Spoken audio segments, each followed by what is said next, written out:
ओम नमः शिवाय। हर हर महादेव। श्री शिव महापुराण विद्येश्वर संहिता साध्य साधन खंड अध्याय 21 पार्थिव पूजन की दिव्य विधि का वर्णन। श्री शिव महापुराण की विद्येश्वर संहिता अध्याय 21 में श्री सूत जी द्वारा पार्थिव पूजन की दिव्य विधि का वर्णन किया गया है, जिसे स्वयं ऋषियों ने सर्वोत्तम साधना माना है। आइए शिव पुराण के इस पावन अध्याय का श्रवण करते हैं। चैनल को सब्सक्राइब जरूर कर लें। कमेंट में हर हर महादेव अवश्य लिखें। ऋषिगण बोले, हे महाभाग सूत जी, आपको नमस्कार है। हे तात, आपने पार्थिव पूजन की विधि का अत्यंत सुंदर वर्णन किया है। अब कृपया यह बताइए कि सकाम भाव से पूजन करने वाले मनुष्य को अपनी मनोकामना के अनुसार कितनी संख्या में पार्थिव शिवलिंगों का पूजन करना चाहिए। हे दीन वत्सल, इस विषय का भी कृपा पूर्वक वर्णन कीजिए। सूत जी बोले, हे ऋषियों, आप सब पार्थिव पूजन की इस विधि को ध्यान पूर्वक सुने। इसका अनुष्ठान करने से मनुष्य कृतकृत्य हो जाता है।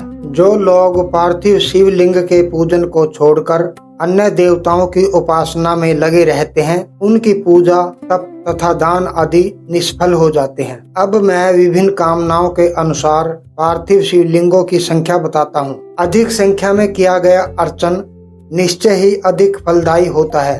सर्वप्रथम भगवान शिव का आवाहन करें, फिर प्रतिष्ठा करें और उसके बाद प्रत्येक शिवलिंग का पृथक पृथक विधि पूर्वक पूजन करें। सभी पार्थिव शिवलिंगों का आकार समान होना चाहिए। विद्या प्राप्त करने की इच्छा रखने वाले पुरुष को भक्ति भाव से 1000 पार्थिव शिवलिंगों का पूजन करना चाहिए। इससे उसे निश्चित रूप से विद्या की प्राप्ति होती है। धन की कामना करने वाले को 500, उत्तर की इच्छा रखने वाले को 1500 तथा उत्तम वस्त्रों की अभिलाषा रखने वाले को 500 पार्थिव शिवलिंगों का पूजन करना चाहिए। मोक्ष की इच्छा रखने वाले व्यक्ति को 1 करोड़, भूमि प्राप्ति की इच्छा रखने वाले को 1000, दया अथवा कृपा की प्राप्ति की इच्छा रखने वाले को 3000 तथा तीर्थ यात्रा की इच्छा रखने वाले को 2000 पार्थिव शिवलिंगों का पूजन करना चाहिए। मित्र प्राप्ति की इच्छा रखने वाले को 3000 शिवलिंगों का पूजन करना चाहिए। अभिचार कर्मों के लिए 500 से 1000 तक पार्थिव शिवलिंगों के पूजन का विधान है। कारागार आदि के बंधनों से मुक्ति पाने के लिए 1500 तथा राजभय से छुटकारा पाने के लिए 500 पार्थिव शिवलिंगों का पूजन करना चाहिए। चोर आदि के भय से रक्षा के लिए 200 तथा डाकनी आदि के भय से मुक्ति के लिए 500 पार्थिव शिवलिंगों का पूजन बताया गया है। दरिद्रता दूर करने के लिए 5000 तथा समस्त मनोकामनाओं की सिद्धि के लिए 10,000 पार्थिव शिवलिंगों का पूजन करना चाहिए। हे मुनि श्रेष्ठों, अब मैं नित्य पूजन की विधि बताता हूँ, उसे सुनिए। एक पार्थिव शिवलिंग का नित्य पूजन समस्त पापों का नाश करने वाला है। 2 शिवलिंगों का पूजन अर्थ की सिद्धि कराने वाला तथा 3 शिवलिंगों का पूजन सभी कामनाओं की सिद्धि का मुख्य साधन बताया गया है। पूर्व में बताई गई संख्या विधि में भी उत्तरोत्तर अधिक संख्या का पूजन अधिक फलदायी माना गया है। जो मनुष्य पृथ्वी पर 1 करोड़ पार्थिव शिवलिंगों का श्रद्धा पूर्वक पूजन करता है, वह शिव स्वरूप हो जाता है। इसमें तनिक भी संदेह नहीं है। पार्थिव शिवलिंग की पूजा करोड़ों यज्ञों के समान फल प्रदान करने वाली मानी गई है। इसलिए यह सकाम भक्तों को भोग और मोक्ष दोनों की प्राप्ति कराती है। जो व्यक्ति प्रतिदिन बिना शिवलिंग पूजन के अपना समय व्यतीत करता है, वह महान आध्यात्मिक हानि का भागीदार बनता है। एक और समस्त दान, व्रत, तीर्थ यात्राएं, नियम और यज्ञ है, तो दूसरी ओर अकेला पार्थिव शिवलिंग का पूजन है। शास्त्रों का स्पष्ट निर्णय है कि कलयुग में लिंगार्चन से बढ़कर कोई साधन नहीं है। भगवान शिव का शिवलिंग भोग और मोक्ष दोनों प्रदान करने वाला तथा अनेक प्रकार की विपत्तियों का नाश करने वाला है। जो भक्त प्रतिदिन श्रद्धा और भक्ति से शिवलिंग का पूजन करता है, वह अंततः शिव सायुज्य अर्थात भगवान शिव के परम धाम की प्राप्ति करता है। महर्षियों को चाहिए कि वे शिव नाम में पार्थिव शिवलिंग का प्रतिदिन श्रद्धा और भक्ति के साथ पूजन करें। यह सभी प्रकार के शिवलिंगों में श्रेष्ठ माना गया है, इसलिए इसका पूजन सदैव शास्त्र विहित विधि से करना चाहिए। हे मुनिवरों, अब मैं शिवलिंग के आकार का वर्णन करता हूँ। परिमाण के अनुसार शिवलिंग 3 प्रकार के बताए गए हैं: उत्तम, मध्यम और अधम। जो शिवलिंग 4 अंगुल ऊंचा, सुंदर तथा वेदी सहित बना हो उसे शास्त्रों में उत्तम कहा गया है। उससे आधे आकार का शिवलिंग मध्यम और उससे भी आधे आकार का अधम माना गया है। जो भक्त श्रद्धा और भक्ति के साथ प्रतिदिन अनेक पार्थिव शिवलिंगों का पूजन करता है वह अपनी सभी मनोकामनाओं को प्राप्त कर लेता है। चारों वेदों और समस्त शास्त्रों का यही निर्णय है कि शिवलिंग का पूजन सबसे श्रेष्ठ पुण्यदायक कर्म है। लिंगार्चन से बढ़कर कोई अन्य पुण्य नहीं माना गया है। शास्त्रों के अनुसार केवल शिवलिंग की पूजा कर लेने से समस्त चराचर जगत की पूजा का फल प्राप्त हो जाता है। इस संसार रूपी भवसागर से पार होने का इससे श्रेष्ठ कोई दूसरा साधन नहीं है।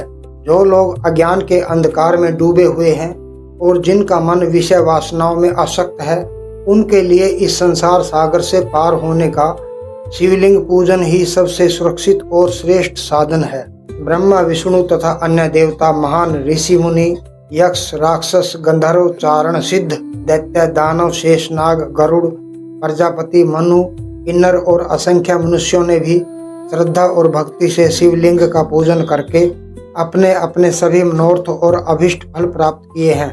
ब्राह्मण, क्षत्रिय, वैश्य, शूद्र अथवा किसी भी वर्ण या समुदाय का व्यक्ति सभी अपने अपने अधिकार और परंपरा के अनुसार वैदिक अथवा तांत्रिक मंत्रों से श्रद्धा एवं आदर पूर्वक भगवान शिव के शिवलिंग का पूजन कर सकते हैं।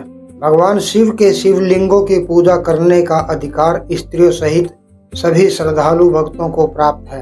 शास्त्रों में कहा गया है कि द्विज, ब्राह्मण, क्षत्रिय और वैश्य जिन्हें वैदिक अध्ययन एवं वैदिक कर्म का अधिकार प्राप्त है उनके लिए वैदिक विधि से शिवलिंग पूजन करना श्रेष्ठ माना गया है।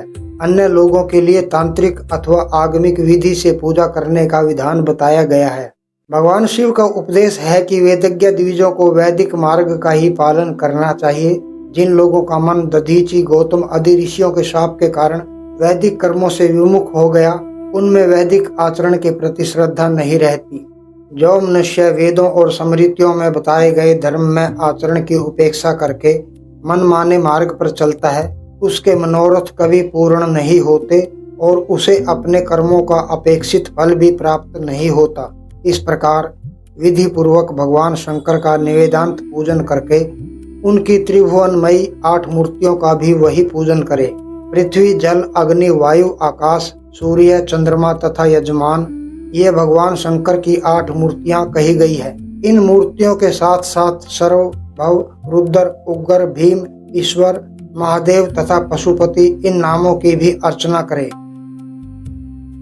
इसके पश्चात चंदन, अक्षत और बिल्व पत्र लेकर वहां ईशान आदि के क्रम से भगवान शिव के परिवार का उत्तम भक्ति भाव से पूजन करें। ईशान, नंदी, चंड, महाकाल, भूंगी, वृष, स्कंद, कपर्दीश्वर, सोम तथा शुक्र ये 10 शिव के परिवार हैं जो क्रमशः ईशान आदि 10 दिशाओं में पूजनीय है।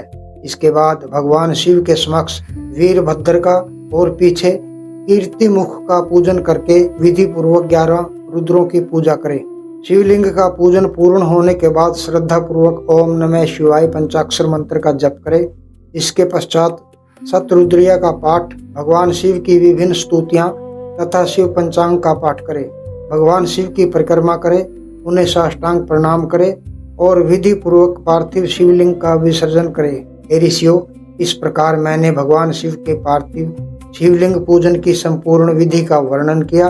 रात्रि के समय देव पूजन करते समय उत्तर दिशा की ओर मुख करके बैठना चाहिए। शिव पूजन भी इसी प्रकार उत्तराभिमुख होकर करना श्रेष्ठ माना गया है। जहाँ शिवलिंग स्थापित हो वहाँ पूर्व दिशा में बैठकर या खड़े होकर पूजा नहीं करनी चाहिए क्योंकि वह भगवान शिव का सम्मुख भाग माना गया है। इसी प्रकार उत्तर दिशा में भी नहीं बैठना चाहिए क्योंकि वह भगवान शिव का वाम भाग है जहाँ माता उमा का निवास माना गया है। पश्चिम दिशा में बैठना भी उचित नहीं है क्योंकि वह भगवान शिव का पृष्ठ भाग माना गया है। इसलिए पूजक को शिवलिंग के दक्षिण भाग में बैठकर उत्तर की ओर मुख करके पूजा करनी चाहिए। यही शास्त्र सम्मत और श्रेष्ठ विधि मानी गई है। शिव पूजन करते समय यथासंभव ललाट पर भस्म का त्रिपुंड, गले में रुद्राक्ष की माला और पूजन के लिए विल्व पत्र अवश्य रखें। यदि किसी कारण भस्म उपलब्ध ना हो तो शुद्ध मिट्टी से ही ललाट पर त्रिपुंड अवश्य लगा लेना चाहिए।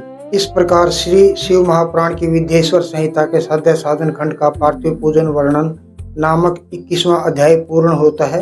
ओम नमः शिवाय। हर हर महादेव। कमेंट में हर हर महादेव अवश्य लिखें। वीडियो को लाइक करें और चैनल को सब्सक्राइब जरूर करें।